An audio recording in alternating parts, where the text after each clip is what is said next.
Hi, കശ്മീരിലെ ഒരു മഞ്ഞുകാല വസതിയിലേക്ക് സ്വാഗതം. കഥ പറയാം. ഹാഷിം ഖാൻ്റേത് കശ്മീരിലെ ഒരു ഇടത്തരം വീടാണ്. 2 നിലകളുണ്ട്. 2 നിലകളിലും സമാന സൗകര്യങ്ങളുമുണ്ട്. മിതശീതോഷ്ണ കാലാവസ്ഥകളിൽ മുകൾ നിലയിലാണ് താമസം. മഞ്ഞു പെയ്യുന്ന 5-6 മാസം മുകൾ ഭാഗം പകുതിയോളം മഞ്ഞു പുതക്കും. അക്കാലത്ത് വീടിന് താഴേക്ക് താമസം മാറ്റും. വീടിൻ്റെ പ്രധാന കവാടത്തിലൂടെ അകത്തെത്തിയാൽ ഇവിടെ ചെറിയൊരു കവാടമുണ്ട്. ഇതിലൂടെ താഴേക്ക് ഇറങ്ങിച്ചെല്ലാം. വരൂ. മുകളിലേതിന് ആപേക്ഷികമായി താഴെ തണുപ്പ് കുറവായിരിക്കും. പുറമെ തണുപ്പിനെ പ്രതിരോധിക്കാൻ സംവിധാനങ്ങളുമുണ്ട്.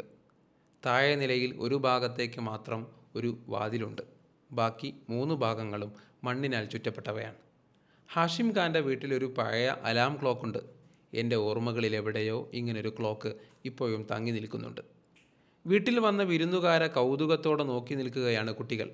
ഹാഷിം ഖാൻ്റെ പേരമക്കളാണ്. വ്യത്യസ്ത നാടുകൾ, കുറേ നല്ല മനുഷ്യർ, വിവിധ ജീവിത രീതികൾ. ഒന്ന് ആലോചിച്ച് നോക്കൂ, എന്തുമാത്രം വ്യത്യസ്തതകളാണ് നമ്മുടെ മഹത്തായ ഈ രാജ്യത്തുള്ളത്. കൂടുതൽ വ്യത്യസ്തമായ വീഡിയോകളുമായി വീണ്ടും കാണാം.